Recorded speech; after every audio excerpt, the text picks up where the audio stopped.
नमस्कार मित्रांनो, आज आपण तिसरीच्या भूगोलचं पुस्तक बघणार आहोत. तिसरीच्या भूगोलचं पुस्तक प्रत्येक जिल्ह्यासाठी वेगवेगळं आहे. अर्थातच पूर्ण पुस्तक सारखं आहे, पण ज्या ज्या जिल्ह्याचं पुस्तक आहे त्या त्या जिल्ह्याची माहिती दिली आहे, एवढंच वेगळं आहे. आपण नागपूर या जिल्ह्याचं पुस्तक बघणार आहोत. का नागपूरच का? कारण नागपूर हे स्थान देशाच्या मध्यवर्ती आहे, म्हणून या जिल्ह्यामध्येही काही महत्वाची माहिती असेल आपल्यासाठी, म्हणून आपण नागपूर जिल्ह्याचं पुस्तक बघणार आहोत. चला तर मग बघूया या पुस्तकामध्ये आपल्याला कोणत्या पाठाची माहिती बघायची आहे. बघा, पाठाचे नाव दिले आहे खगोलीय भूगोलमध्ये चला पाहूया आकाश अशी फिरते पृथ्वी. या पाठाचा अभ्यास करायचा आहे. तर नकाशाची ओळख, यामध्ये ओळख दिशांची. चला शिकूया नकाशा, अंतर, स्थान व क्षेत्र. ही पाठ आपल्यासाठी महत्वाचे नाही, पण बघूया या पाठामध्ये आपल्यासाठी काही महत्वाचं मिळते का. प्राकृतिक भूगोल आपल्यासाठी अतिशय महत्वाचा आहे. प्राकृतिक भूगोलमध्ये ओळख भूरूपांची, जलयोग, हवामान व ऋतू हे आपल्यासाठी तीनही महत्वाचे आहे. मानवी भूगोलमध्ये आपल्याला काय बघायचं आहे? निसर्ग आपला मित्र, आपले व्यवसाय. कोणते व्यवसाय? शेती, खाणकाम, मासेमारी व पशुपालन. उद्योग बघायचा आहे, वाहतूक, व्यापार, लोकजीवनाची ओळख. चला जाऊया पर्यटनाला, पर्यावरण व आपण इत्यादी पाठाचा अभ्यास करायचा आहे. चला तर मग आपल्या पहिल्या पाठापासून सुरुवात करूया. आपला पहिला पाठ, चला पाहूया आकाश. या ठिकाणी बघा, या आकृतीमध्ये काही मुलं दाखवली आहे. ते आकाशाकडे निरीक्षण करत आहेत. काही चांदण्या आणि चंद्राला बघत आहे. बघा, हा सूर्य बघा, लाल कलर आणि पिवळा कलर मिक्स आहे. आणि पृथ्वी आणि हा चंद्र. काही वाचून घेऊया आपण. वर दिलेले चित्र पहा. या चित्रातील मुले रात्री आकाशाचे निरीक्षण करत आहे. आकाशाचा असाच देखावा तुम्ही पाहू शकाल. अंधाऱ्या रात्री आकाशात अनेक चांदण्या दिसतात. काही चांदण्या मोठ्या व ठळक दिसतात, तर काही चांदण्या लहान व अंधुक दिसतात. आपण चांदण्याकडे जरा निरखून पाहिल्यास बऱ्याचशा चांदण्या लुकलुकताना दिसतात. काही चांदण्या मात्र लुकलुकत नाही. आपल्यासाठी हे महत्वाचं आहे. बऱ्याचशा चांदण्या लुकलुकताना दिसतात, तर काही चांदण्या मात्र लुकलुकत नाही. ज्या चांदण्या लुकलुकतात त्यांना तारे म्हणतात. ताऱ्यांना स्वतःचा प्रकाश असतो, हे आपल्यासाठी महत्वाचं आहे, हे लक्षात घ्या. ज्या चांदण्या लुकलुकतात त्यांना तारे म्हणतात. ताऱ्यांना स्वतःचा प्रकाश असतो. आकाशात दिसणारा सूर्य हा एक तारा आहे, हे सुद्धा लक्षात राहू द्या. आकाशात दिसणारा सूर्य हा एक तारा आहे. इतर ताऱ्याच्या मानाने तो आपल्यापासून जवळ आहे, म्हणून तो मोठा व तेजस्वी दिसतो. बघा, सूर्य आपल्याला मोठा व तेजस्वी का दिसतो? कारण इथून इतर ताऱ्याच्या मानाने तो आपल्यापासून जवळ आहे, म्हणून तो मोठा व तेजस्वी दिसतो. त्याच्या प्रखर प्रकाशामुळे आपल्याला दिवसा चांदण्या दिसत नाही, हे सुद्धा लक्षात घ्या. बघा, आपल्याला दिवसा चांदण्या का दिसत नाही? कारण प्रखर प्रकाशामुळेच आपल्याला दिवसा चांदण्या दिसत नाही. ज्या चांदण्या लुकलुकत नाही त्यांना ग्रह म्हणतात, हे लक्षात घ्या. ज्या चांदण्या लुकलुकत नाही त्यांना ग्रह म्हणतात. ग्रहांना स्वतःचा प्रकाश नसतो, हे सुद्धा लक्षात राहू द्या. त्यांना ताऱ्याकडून प्रकाश मिळतो. ग्रह ताऱ्याभोवती फिरतात, हे लक्षात राहू द्या. ग्रह ताऱ्याभोवती फिरतात. आपली पृथ्वी हे एक ग्रह आहे. तिला सूर्यापासून प्रकाश मिळतो. पृथ्वी सूर्याभोवती फिरते. ग्रहाभोवती फिरणाऱ्या खगोलांना उपग्रह म्हणतात. बघा, इथे काय सांगितलं आहे? उपग्रह कशाला म्हणतात? ग्रहाभोवती फिरणाऱ्या खगोलांना उपग्रह म्हणतात. ग्रहांप्रमाणेच उपग्रहांनाही ताऱ्यापासून प्रकाश मिळतो. रात्री आकाशात आपल्याला चंद्र दिसतो. चंद्र पृथ्वीभोवती फिरतो, म्हणून त्याला पृथ्वीचा उपग्रह म्हणतात. चंद्र पृथ्वीच्या सगळ्यात जवळ आहे, म्हणून तो आपल्याला मोठा दिसतो. बघा, चंद्र आपल्याला मोठा का दिसतो? कारण चंद्र पृथ्वीच्या सगळ्यात जवळ आहे, म्हणून. ही आकृती बघा, सूर्यापासून पृथ्वी व चंद्र यांना प्रकाश मिळतो. बघा, या प्रकारे सूर्य आणि ही पृथ्वी यांना बघा प्रकाश मिळतो. पृथ्वीच्या ज्या भागाला प्रकाश मिळतो त्या भागावर दिवस असतो आणि विरुद्ध बाजूला रात्र असते. बघा,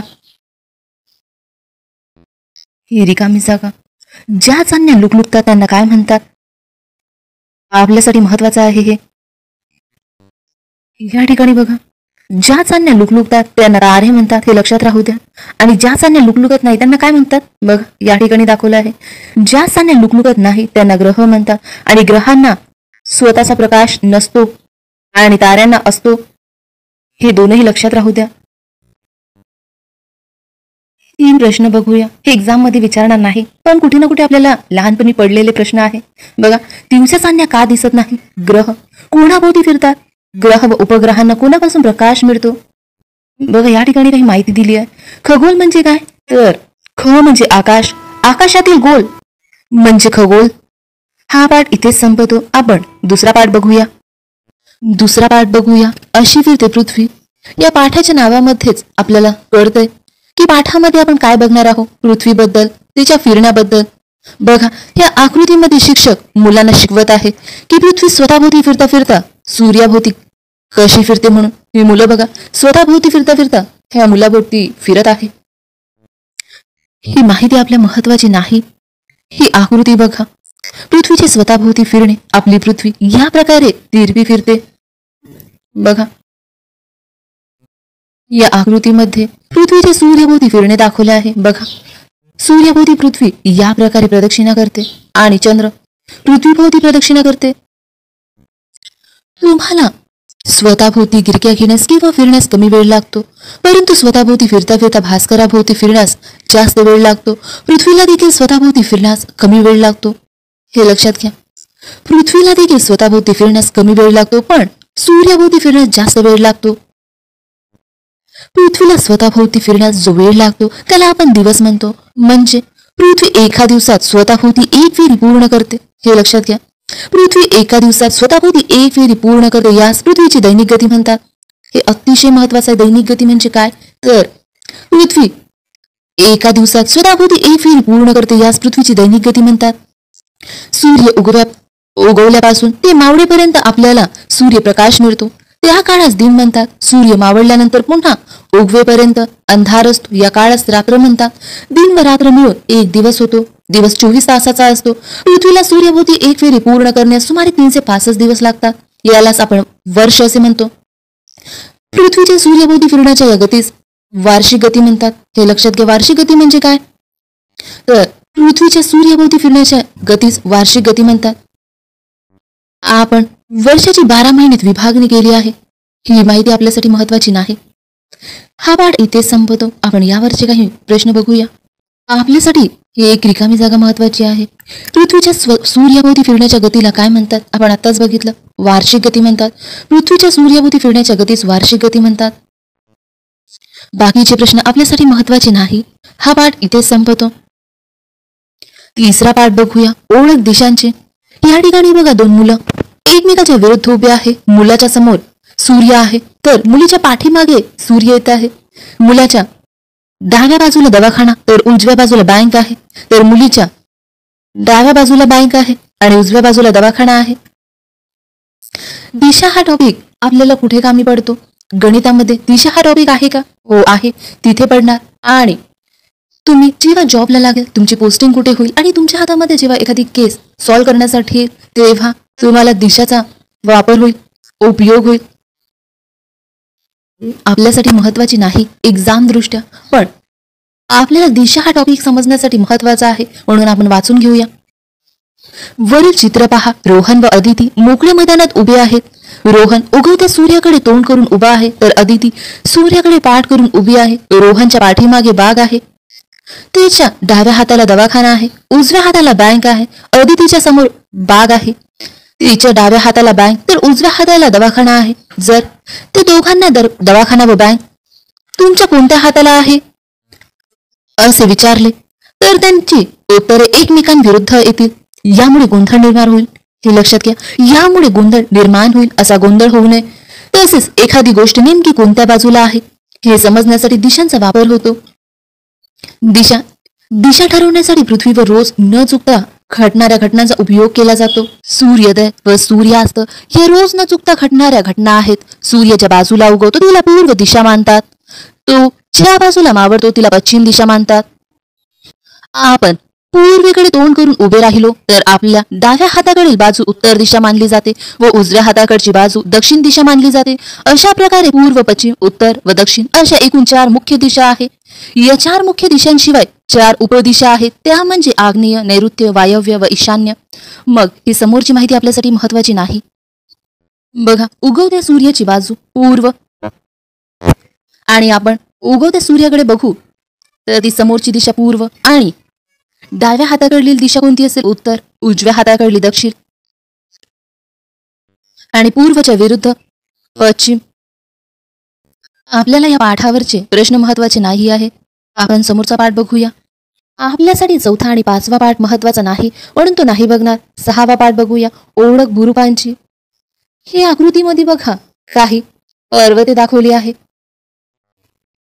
नदीकाठी काही गाव, किल्ले, पूल व इथे बघा धरण, दाजीपूर. ही माहिती आपल्या एक्झामसाठी अगदीच महत्वाची नाही, पण एक्झाममध्ये येणारे प्रश्न, त्याच्यामध्ये येणारे शब्द ते समजून घेण्यासाठी ही माहिती महत्वाची आहे. म्हणून बघूया. सोबतचे चित्र पहा. यात नद्या, धरण, पूल अशा अनेक गोष्टी दिसतील. तसेच या चित्रात काही गावे, देऊळ, किल्ला इत्यादी गोष्टीही दाखवल्या आहेत. चित्रात दाखवलेल्या गावांपैकी देवघर व वेडासे ही गावे नदीच्या काठी आहेत. दाजीपूर आणि खामगाव नदीपासून दूर आहे. या गावांच्या आसपासची जमीन सपाट म्हणजे कमी उताराची आहे. चित्रात दाखवलेला किल्ला आणि देऊळ पहा, ते जास्त उंचीवर आहे. देऊळ किल्ल्यापेक्षा जास्त उंचीवर आहे. किल्ल्याच्या आणि देवळाच्या आसपासच्या जमिनीचा उतार देखील जास्त आहे. जमिनीची उंची सर्वत्र सारखी नसते. बघा, हे लक्षात घ्या. जमिनीची उंची सर्वत्र सारखी नसते, तसे जमिनीचा उतार देखील कमी जास्त असतो. हे लक्षात घ्या. जमिनीची उंची आणि उतारातील फरक यामुळे जमिनीचे जे वेगवेगळे आकार तयार होतात त्यांना भूरूपे म्हणतात. बघा, भूरूपे आपल्या राज्यसेवेच्या सिलेबसमध्ये हा शब्द आहे का? आहे. बघा, भूरूपे म्हणजे काय? जमिनीची उंची आणि उतारातील फरकामुळे जमिनीचे जे वेगवेगळे आकार तयार होतात त्यांना भूरूपे असे म्हणतात. आता आपण या चित्रात दाखवलेल्या वेगवेगळ्या भूरूपांची माहिती घेऊया. मैदान. मैदान म्हणजे काय? कमी उंचीच्या सपाट जमिनीच्या भागास मैदान असे म्हणतात. टेकडी म्हणजे आसपासच्या सपाट जमिनीपेक्षा उंच असलेला जमिनीचा भाग म्हणजे टेकडी होय. बघा, हे लक्षात घ्या. टेकडी म्हणजे आसपासच्या सपाट जमिनीपेक्षा उंच असलेला जमिनीचा भाग होय. डोंगर म्हणजे टेकडीपेक्षा जास्त उंच व अधिक उतार असलेला भागास डोंगर असे म्हणतात. डोंगर रांग म्हणजे दूरवर सलग पसरलेल्या डोंगराला डोंगर रांग म्हणतात. बघा, डोंगर रांग हा शब्द ऐकला आहे. डोंगर रांग म्हणजे दूरवर सलग पसरलेल्या डोंगराला डोंगर रांग म्हणतात. पठार म्हणजे सभोवतालच्या प्रदेशापेक्षा अधिक उंचीचा व माथ्याचा भाग सपाट असलेल्या भूरूपास पठार असे म्हणतात. पठारात सर्व बाजूंनी उतार असतो. पर्वत म्हणजे डोंगरापेक्षा अधिक उंची व अधिक उतार असलेल्या जमिनीच्या भागास पर्वत असे म्हणतात. शिखर म्हणजे डोंगराचा किंवा पर्वताच्या माथ्याकडे निमुळता होत गेलेला भाग म्हणजे शिखर होय. खिंड म्हणजे काय? आपल्यासाठी महत्वाचा आहे. खिंड म्हणजे दोन डोंगर किंवा दोन पर्वताच्या मधील कमी उंचीच्या अरुंद भागास खिंड असे म्हणतात. या भागाचा उपयोग डोंगररांग ओलांडण्यासाठी होतो. घाट आपल्याला विचारला आहे म्हणून बघा, घाट म्हणजे डोंगर किंवा पर्वतातील ओलांडण्यास अवघड असलेला भाग म्हणजे घाट होय. यातून पलीकडे जाणाऱ्या वळणावळणाचा रस्ता हा घाट रस्ता होय. दरी म्हणजे डोंगर किंवा पर्वतामध्ये लांबवर पसरलेला खोलगट भागास दरी असे म्हणतात. बेट. बेट म्हणजे सर्व बाजूंनी पाण्याने वेढलेला जमिनीचा भाग म्हणजे बेट होय. बघा, हे नागपूर जिल्ह्याचा मॅप आहे. नागपूर जिल्ह्याच्या वरती बघा, उत्तरेला सातपुडा पर्वत आहे. इकडे वर्धा नदी आहे. बघा, या ठिकाणी नाग नदी आहे. चंद्रभागा नदी आहे बघा नागपूर जिल्ह्यामध्ये. या ठिकाणी आंबागड टेकड्या, इथे गरमसूत टेकड्या आहे. इथे बघा दक्षिणेमध्ये वेनगंगावतीच्या उपनद्यांचे मैदान आहे. हे लक्षात घ्या. जिल्ह्याच्या उत्तर भागात सातपुडा पर्वतरांग पूर्व पश्चिम दिशेत पसरला आहे. बघा, हे सुद्धा विचारलं आहे कोणत्या दिशेत पसरला आहे. आपला सह्याद्री पर्वत कोणत्या दिशेने पसरला आहे? उत्तर दक्षिण मध्ये पसरला आहे. आणि सातपुडा पर्वत हे पूर्व पश्चिम दिशेत पसरला आहे. बघा, नागपूर जिल्ह्यामध्ये पिंपळडोल आणि जामगड ह्या टेकड्या नागपूरमध्ये आहे. बघा बघा गरमसूर ही टेकडी नागपूर जिल्ह्यामध्ये आहे. हे लक्षात राहू द्या. हे प्रश्न आपल्यासाठी महत्वाचे नाही. आपण पुढचा पाठ बघूया. 7वा पाठ बघूया. जलोग. हे चित्रामध्ये बघा, एक मुख्य मोठी नदी आहे आणि त्याला छोट्या नद्या येऊन मिळत आहे. ही माहिती आपल्यासाठी महत्वाची नाही. येथून बघा, पावसाचे पडणारे पाणी एकत्र येऊन वाहू लागते. या वाहणाऱ्या पाण्यास जलोग किंवा जलप्रवाह म्हणतात. हे लक्षात घ्या. जलोग कशाला म्हणतात? तर पावसाचे पडणारे पाणी एकत्र येऊन वाहू लागतात. या वाहणाऱ्या पाण्यास जलोग किंवा जलप्रवाह म्हणतात. डोंगर उतारावर पावसाळ्यात तयार होणाऱ्या जलोगास ओहोळ किंवा वहाड म्हणतात. नदीचा उगम अशाच लहान ओहळाने होतो. लहान लहान ओहोळ एकत्र येऊन जो पाण्याचा प्रवाह तयार होतो त्याला ओढा म्हणतात. असे अनेक ओढे एकत्र येऊन नदी तयार होते. अनेक नद्या एकत्र आल्याने एक मुख्य नदी बनते. या मुख्य नदीला येऊन मिळणाऱ्या नद्यांना उपनद्या म्हणतात. 2 किंवा अधिक नद्या जेथे एकत्र येऊन मिळतात त्या संगम म्हणतात. ज्या प्रदेशातून पाणी नदीला येऊन मिळते अशा सर्व भागाला नदीचे खोरे म्हणतात. हे लक्षात घ्या. ज्या प्रदेशातून पाणी नदीला येऊन मिळते अशा सर्व भागाला नदीचे खोरे म्हणतात. नदीचे खोरे म्हणजे काय ते बघूया आपण. या प्रकारे नदी वाहत आहे. बघा, या प्रकारे मुख्य नदी वाहत आहे. मुख्य नदीला या प्रकारे छोट्या छोट्या नद्या येऊन मिळत आहे. बघा, तर या पूर्ण प्रदेशाला नदीचे खोरे म्हणतात. या पूर्ण प्रदेशाला नदीचे खोरे म्हणतात. ज्या प्रदेशातून पाणी नदीला जाऊन मिळते अशा सर्व भागाला नदीचे खोरे म्हणतात. नदी समुद्राला जाऊन मिळते, नदीच्या ठिकाणी समुद्राला मिळते त्या भागाला नदीचे मुख म्हणतात. बघा, नदीचे मुख बघूया आपण. या प्रकारे समुद्र आहे बघा, आणि ही नदी इथून वाहत जात आहे. नदीचं पाणी बघा, या भागाला नदीचं मुख म्हणतात. भरतीच्या वेळी समुद्राचे पाणी नदीच्या मुखातून आत शिरते. हे पाणी नदीत जिथपर्यंत आत शिरते त्या भागास खाडी असे म्हणतात. नदी पात्राच्या दोन्ही बाजूंना नदीचे तट म्हणतात. सभोवतालच्या उंच भागाकडून वाहून येणाऱ्या पाणी खोलगट भागात साठल्यावर तेथे तलाव तयार होतो. या ठिकाणी बघा, जिल्ह्याच्या मध्यभागातून वाहणारी कन्हार ही नागपूर जिल्ह्यातील प्रमुख नदी आहे. हा पाठ इथेच संपतो. हे प्रश्न आपल्या महत्वाचे नाही. 8वा पाठ बघूया, हवामान व ऋतू. या पाठामध्ये उन्हाळा, पावसाळा आणि हिवाळा याबद्दल माहिती दिली आहे. ते आपल्या एक्झामसाठी महत्वाची नाही. यामध्ये थोडीशी माहिती दिली आहे, ते आपल्यासाठी महत्वाची आहे, ते बघूया. येथून बघा, उत्तरेकडे सातपुडा पर्वतरांगेमुळे ढग अडवले जाऊन या भागात पाऊस जास्त पडतो. हे लक्षात राहू द्या. साधारणतः पावसाचे प्रमाण पश्चिमेकडून पूर्वेकडे वाढत जाते. फक्त एवढं लक्षात राहू द्या. नागपूर जिल्ह्याच्या उत्तरेकडील सातपुडा पर्वतरांगेमुळे ढग अडवले जाऊन या भागात पाऊस जास्त पडतो. 9वा पाठ बघूया, निसर्ग आपला मित्र. या ठिकाणी बघा, छोट्या छोट्या शब्दाचे अर्थ दिले आहे. गरजा म्हणजे काय, साधन संपत्ती, नैसर्गिक साधन संपत्ती, हे बघूया आपण. आपण आहारात अन्न व पाणी घेतो. ऊन, थंडी, वाऱ्यापासून संरक्षण करण्यासाठी आपण कपडे वापरतो. या सर्व आवश्यक गोष्टींना आपण गरजा म्हणतो. बघा, गरजा म्हणजे काय, सर्व आवश्यक गोष्टींना आपण गरजा म्हणतो. त्या भागवण्यासाठी निसर्गातील अनेक गोष्टीचा आपण उपयोग करतो, म्हणून निसर्गाला आपण मित्र म्हणतो. कापड तयार करण्यासाठी लागणारा कापूस शेतात पिकतो. स्वेटरसाठी लागणारी लोकर मेंढीपासून मिळते. पाणी हे नदी, तलाव, झरे इत्यादीतून मिळते. भांड्यांसाठी लागणारे ॲल्युमिनियम, तांबे यासारखे धातू खनिजे शुद्ध करून मिळतात. खनिजे जमिनीतून मिळतात. लाकडी वस्तू बनवण्यासाठी लागणारे लाकूड झाडापासून मिळते. गरजा भागवण्यासाठी वापरलेली गोष्ट किंवा वस्तू म्हणजे साधने होय. या ठिकाणी बघा, साधने म्हणजे काय, तर गरजा भागवण्यासाठी वापरलेली गोष्ट किंवा वस्तू म्हणजे साधने होय. ती आपल्या उपयोगी पडतात, म्हणून आपण त्याला साधन संपत्ती असे म्हणतो. बहुतेक साधन संपत्ती निसर्गातून मिळते, म्हणून तिला आपण नैसर्गिक साधन संपत्ती म्हणतो. ही माहिती आपल्या महत्वाची नाही. समोर बघूया, पाणी. सर्व सजीवांना पाणी अत्यंत आवश्यक असते. पिण्याशिवाय पाणी शेती, उद्योग, स्वच्छता इत्यादीसाठी पाण्याचा वापर करतो. म्हणूनच पाण्याला आपण जलसंपत्ती असे म्हणतात. ही माहिती आपल्यासाठी महत्वाची नाही. वन म्हणजे काय बघूया. जमिनीच्या एखाद्या भागात अनेक झाडे, झुडपे, वेली व गवत एकत्रितपणे वाढतात, अशा भागास वन असे म्हणतात.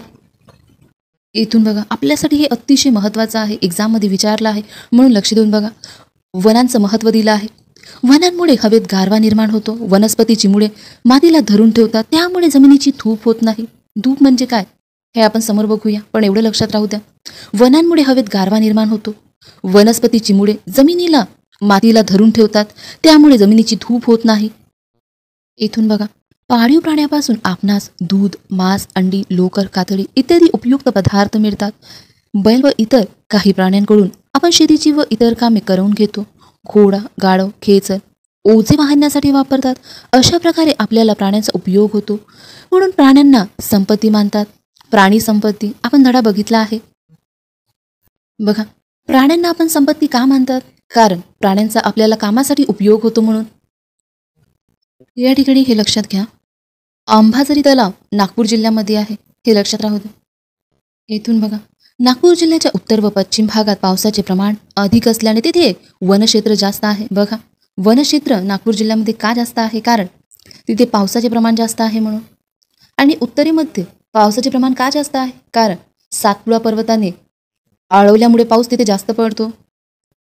सातपुडा पर्वताने ढग अडवल्यामुळे उत्तरेमध्ये जास्त पाऊस पडतो आणि तिथे वनक्षेत्र सुद्धा आहे. या ठिकाणी बघा, पेंच येथे राष्ट्रीय उद्यान व वाघ्य प्रकल्प आहे. हे लक्षात राहू द्या. नागपूर जिल्ह्याच्या पेंच येथे पेंच राष्ट्रीय उद्यान व वाघ्य प्रकल्प आहे. या ठिकाणी बघा आपल्याला थोडीशी माहिती दिली आहे, ते बघूया. मृदा म्हणजे जमिनीचा सर्वात वरचा थर, ज्यामधून वनस्पतींना पोषण द्रव्ये मिळून त्यांची वाढ होते. जमिनीची धूप आपल्यासाठी हे अतिशय महत्त्वाचं आहे. जमिनीची धूप कशामुळे होते असे अनेकदा भूगोल विषयामध्ये प्रश्न विचारले आहे. तर बघा, जमिनीची धूप म्हणजे जमिनीचा वरचा थर वाहत्या पाण्यामुळे किंवा वाऱ्यामुळे वाहून जातो, या जमिनीची धूप होणे असे म्हणतात. बघा, जमिनीची धूप म्हणजे काय, तर जमिनीचा वरचा थर वाहत्या पाण्यामुळे किंवा वाऱ्यामुळे वाहून जातो, या जमिनीची धूप होणे असे म्हणतात. या ठिकाणी हा पाठ संपतो. आपण पुढचा पाठ बघूया. 10वा पाठ बघूया. आपले व्यवसाय. मानव आपल्या गरजा पूर्ण करण्यासाठी विविध कामे करतो. अशा विविध कामांना व्यवसाय असे म्हणतात. यात प्रामुख्याने शेती, पशुपालन, मासेमारी, खाणकाम, उद्योग, व्यापार, वाहतूक, मनोरंजन इत्यादीचा समावेश होतो. यापैकी शेती, खाणकाम, मासेमारी व पशुपालन या व्यवसायांची या पाठात आपण माहिती करून घेऊया. शेती बघूया. शेती हा टॉपिक आपल्यासाठी महत्त्वाचा आहे. आपल्या राज्यसेवेच्या सिलेबसमध्ये आहे का? हो आहे. 2 विषयामध्ये आहे. एक भूगोल विषयामध्ये आहे आणि दुसरा कोणत्या विषयामध्ये आहे तुम्ही मला कमेंट करून सांगा. शेती म्हणजे जमिनीची मशागत करून त्यात पिके घेण्याच्या व्यवसायाला शेती म्हणतात. हे लक्षात घ्या. शेती म्हणजे काय, तर जमिनीची मशागत करून त्यात पिके घेण्याच्या व्यवसायाला शेती म्हणतात. समोरची माहिती महत्त्वाची नाही आपल्यासाठी. हवामानानुसार शेतीचे खरीप व रब्बी हे 2 हंगाम असतात. पावसाळ्यात खरीप हंगाम असतो. खरीप हंगामात घेतल्या जाणाऱ्या पिकांना खरीपाची पिके म्हणतात. तांदूळ, ज्वारी, बाजरी, मूग, कापूस ही मुख्यतः खरीपाची पिके आहेत. हिवाळ्यात रब्बी हंगाम असतो. या हंगामातील पिकांना रब्बीची पिके म्हणतात. गहू, हरभरा, करडई ही मुख्यतः रब्बीची पिके आहेत. केवळ पावसाच्या पाण्यावर केल्या जाणाऱ्या शेतीत जिरायती शेती म्हणतात. हे लक्षात घ्या. जिरायती शेती कशाला म्हणतात? केवळ पावसाच्या पाण्यावर केल्या जाणाऱ्या शेतीला जिरायती शेती म्हणतात. काही वेळेस सिंचनाने पाणी पुरवठा करून शेती केली जाते, अशा शेतीला बागायती शेती म्हणतात. खाणकाम म्हणजे काय? विशिष्ट प्रकारचे दगड, माती किंवा खनिज तेल जमिनीतून खनन करून काढण्याच्या व्यवसायाला खाणकाम असे म्हणतात. येथून बघा, नागपूर जिल्हा संत्र्यासाठी प्रसिद्ध आहे. हे लक्षात राहू द्या. नागपूर जिल्हा संत्र्यासाठी प्रसिद्ध आहे. जिल्ह्याचे हवामान व मृदा संत्री उत्पादनासाठी अनुकूल आहे. त्यामुळे संत्री, लिंबू, मोसंबी यांचे उत्पादन नागपूर जिल्ह्यात जास्त होते. हे लक्षात घ्या. हा पाठ इथेच संपतो. पुढचा पाठ बघूया. 11वा पाठ बघूया. हे चित्र बघा. या ठिकाणी लाकडी बॅट दाखवली आहे, भोवरा दाखवला आहे, कैची दाखवली आहे. बघा, इथून वरील चित्रातील वस्तू तुम्हाला माहीत आहेत. आपण अशा अनेक वस्तू बाजारातून आणून वापरत असतो. या वस्तू निसर्गात मिळत नाही, त्या तयार कराव्या लागतात. आपण या वस्तू तयार करण्यासाठी निसर्गातील विविध घटकाचा वापर करतो. उदाहरणार्थ लाकडी बॅट, भोवरा. या वस्तू बनवण्यासाठी आपण लाकूड वापरतो, तो निसर्गातूनच मिळते. या ठिकाणी बघा साखर कारखाना दाखवला आहे. बघा, एखादी वस्तू ज्या घटकापासून तयार केली जाते त्या घटकाला कच्चा माल म्हणतात. कच्च्या मालावर प्रक्रिया करून तयार केलेल्या वस्तूंना पक्का माल म्हणतात. लाकडापासून बॅट बनवताना आपल्याला लाकडामध्ये अनेक बदल करावे लागतात. येथे लाकूड हा कच्चा माल आहे तर बॅट हा पक्का माल आहे. याचप्रमाणे आपण इतर वस्तू बनवतानाही कच्च्या मालात अनेक बदल करतो. कच्च्या मालाचे पक्क्या मालात रूपांतर करण्याच्या व्यवसायाला उद्योग म्हणतात. हे लक्षात घ्या. उद्योग कशाला म्हणतात? कच्च्या मालाचे पक्क्या मालात रूपांतर करण्याच्या व्यवसायाला उद्योग म्हणतात. ही प्रक्रिया जिथे केली जाते त्या ठिकाणाला कारखाना म्हणतात. उद्योग सुरू करण्यासाठी भांडवल, कच्चा माल, कामगार, ऊर्जा, पाणी, जमीन, वाहतूक व्यवस्था आणि बाजारपेठ यांची गरज असते. काही उद्योग कमी जागेत करता येतात. त्यांना लागणारे भांडवल आणि कामगार कमी असले तरी चालतात. अशा उद्योगांना लघु उद्योग म्हणतात. या उद्योगात तयार केलेले माल आसपासच्या बाजारपेठात विकला जातात. उदाहरणार्थ बेकरी. काही उद्योग घरच्या घरीच करता येतात. अशा उद्योगांना घरगुती किंवा कुटीर उद्योग म्हणतात. हा शब्द लक्षात घ्या. कुटीर उद्योग, घरगुती उद्योग आपल्याला माहिती असते, पण एखादी कुटीर उद्योग हा शब्द माहिती नाही झाला तर म्हणून लक्षात घ्या. काही उद्योग घरच्या घरीच करता येतात. अशा उद्योगांना घरगुती किंवा कुटीर उद्योग म्हणतात. उदाहरणार्थ पापड, लोणची करणे, मेणबत्त्या तयार करणे इत्यादी. काही वस्तूंचे उत्पादन आपण मोठ्या प्रमाणावर घेतो. अशा उद्योगामध्ये कच्चा माल, भांडवल, कामगार व यंत्रसामग्री यांची मोठ्या प्रमाणावर गरज असते. या उद्योगांना मोठे उद्योग म्हणतात. हे उद्योग शक्यतो गावापासून लांब मोठ्या जागेत चालतात. कापड, धातू निर्मिती, मोटार, साखर व औषध निर्मिती ही काही मोठ्या उद्योगाची उदाहरणे आहेत. या उद्योगामध्ये तयार झालेला माल देशात विदेशात विकला जातो. उद्योगामुळे स्थानिक लोकांना काम मिळते. कच्च्या मालाचे पक्क्या मालात रूपांतर झाल्याने त्यांची किंमत वाढते. उदाहरणार्थ कापसापासून कापड तयार करणे. उद्योगामध्ये होणाऱ्या प्रक्रियेतून जल, वायू व ध्वनी यांचे प्रदूषण होते. यावर झाडे लावणे, दूषित पाण्यावर शुद्धीकरणाची प्रक्रिया करणे असे उपाय करावे लागतात, त्यामुळे प्रदूषण कमी होते. प्रदूषण हा राज्यसभेचा सिलेबसमध्ये आहे का? आहे. त्याची प्रदूषणावर उपाय काय हे विचारले जाते म्हणून लक्षात घ्या. या ठिकाणी बघा औष्णिक विद्युत केंद्र दाखवले आहे.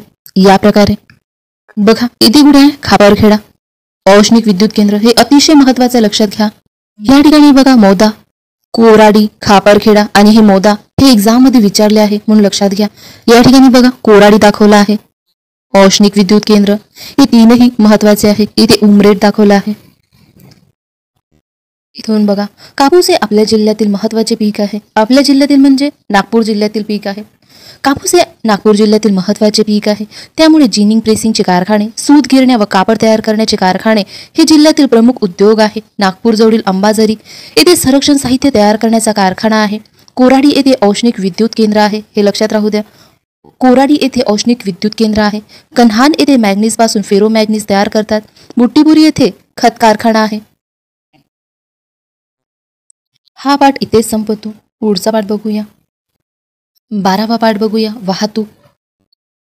इथून बघा माणसे किंवा सामान एका ठिकाणाहून दुसऱ्या ठिकाणी वाहून नेणे म्हणजेच वाहतूक होय, हे लक्षात घ्या. ज्या साधनांचा वापर आपण माणसे किंवा सामान वाहून नेण्यासाठी करतो त्यांना वाहतुकीची साधने म्हणतात. उदाहरणार्थ बस, आगगाडी, जहाज, विमान इत्यादी. वाहतूक ज्या मार्गाने केली जाते त्यांना वाहतुकीचे मार्गे म्हणतात. संदेशवहन बघूया. संदेशांद्वारा माहितीची देवाणघेवाण केली जाते त्याला संदेशवहन म्हणतात. आजच्या युगात संदेशवहन हे माहिती मिळवण्याचे एक महत्त्वाचे साधन आहे. वृत्तपत्र, टपाल, आकाशवाणी, दूरचित्रवाणी, दूरध्वनी, मोबाईल फोन, इंटरनेट इत्यादी संदेशवहनाची प्रमुख साधने आहे. जिल्ह्यातील नागपूर शहर एक मध्यवर्ती ठिकाण आहे. ते दिल्ली, चेन्नई, कोलकाता, मुंबई इत्यादी प्रमुख शहरांना लोहमार्ग, रस्ते व विमानमार्गांनी जोडले आहे. सोनगाव येथे आंतरराष्ट्रीय विमानतळ आहे. जिल्ह्यातून मुंबई, कोलकाता व हैदराबाद, जबलपूर हे राष्ट्रीय महामार्ग जातात. हा पाठ इथेच संपतो. 13वा पाठ बघूया व्यापार. व्यापार म्हणजे काय बघूया. तुम्ही अनेकदा आई बाबा बरोबर बाजारात गेला असाल. आपल्याला लागणाऱ्या वस्तू आपण विकत आणतो, म्हणजेच आपण त्या वस्तू मोबदला किंवा पैसे देऊन खरेदी करतो व दुकानदार आपल्याला त्या वस्तूंची विक्री करतो. अशा रीतीने मोबदला देऊन वस्तू खरेदी विक्री करण्यास व्यापार असे म्हणतात, हे लक्षात घ्या. तुम्ही मॉल्स बघितले असेल. आठवडा बाजार म्हणजे काय माहिती आहे. बघा व्यापार म्हणजे काय हे नक्कीच तुम्हाला एक्झाममध्ये विचारलं जाणार नाही, कोणत्याच एक्झाममध्ये विचारलं जाणार नाही. पण व्यापार आपल्या सिलेबसमध्ये आहे का? आहे. त्यावर जेव्हा प्रश्न विचारणार तर तुम्हाला व्यापार म्हणजे एक्झॅक्टली काय हे माहिती होणार. त्यामुळे आपण हे वाचत आहोत. बघा आदिवासी लोक कोणाला म्हणतात ते बघूया आपण. आदिवासी लोकजीवन. काही प्रदेशात विशिष्ट समूहाचे लोक राहताना दिसतात. ते त्या भागात अनेक वर्ष राहत असतात. त्यांची जीवनशैली निसर्गावर आधारित असते. निसर्गात उपलब्ध असलेल्या साधनसामग्रीचा वापर करून ते जीवन जगत असतात. त्यांची स्वतःची बोलीभाषा असते. अशा लोकांना आदिवासी म्हणतात, हे लक्षात घ्या. 15वा पाठ बघूया. चला जाऊ पर्यटनाला.